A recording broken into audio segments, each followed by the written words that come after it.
Bonjour à tous, ici Carl de québecdetech.com et ça me fait plaisir d'être avec vous pour répondre à quelques questions concernant le AT Pro et le AT Gold.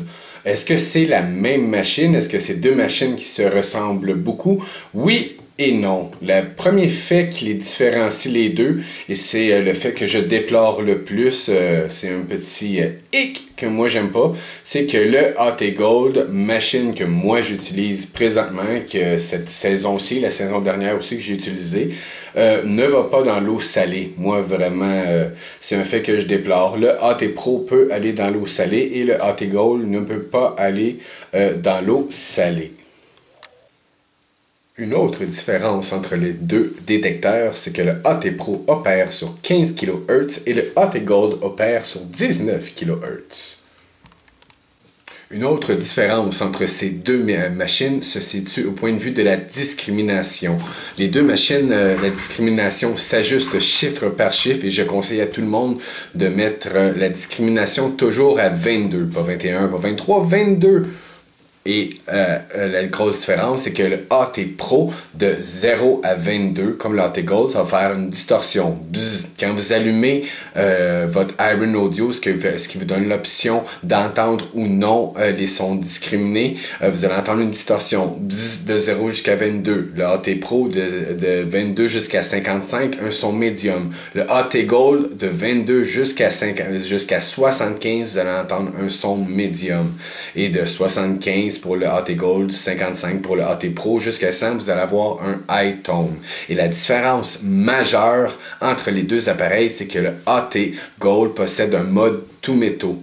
Et dans ce mode tout métaux, à la différence de bien des appareils ou de tous les appareils, vous pouvez avoir une discrimination qui vous donne l'option d'avoir plus d'un son.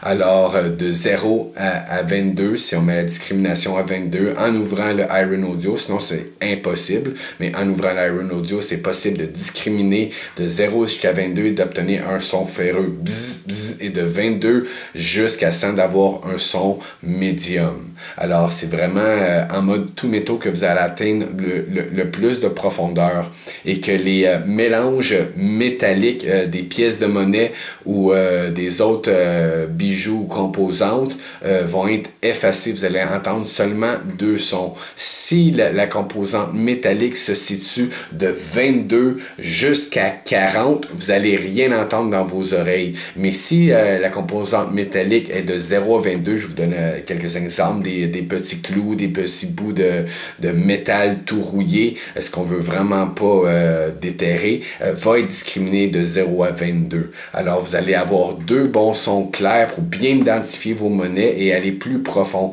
et entendre plus fort. C'est très avantageux pour les petites chaînes en or qui sont souvent indétectables en détection. Avec cette machine-là, en utilisant un balayage vraiment lent et un coil vraiment petit qui vient avec le AT Gold ou qui est en option avec le AT Pro, sachez bien que vous pouvez interchanger les disques de recherche entre le AT Pro et le AT Gold, soit le 8x11 ou le 5x8 sans problème avec les deux machines. Donc, quand on prend vraiment un petit disque, on balaye vraiment tranquillement avec un mode tout métaux. Les petits sons d'or qu'une chaîne en or va sonner, disons, petite 38, 35, 37, on va vraiment l'entendre plus fort avec le mode tout métaux.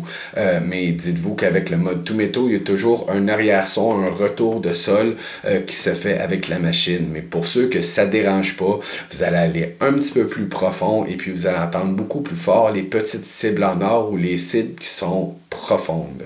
Alors, j'espère que ça répond bien aux questionnements de certains d'entre vous. Et si, pour les autres, vous avez des questions, vous avez des interrogations que vous aimeriez éclairer, n'hésitez pas à communiquer avec moi par email. Il me fera plaisir de vous répondre ou même de vous faire une petite vidéo. Sur ce, je vous dis bonne détecte et portez-vous bien. Ouh yeah!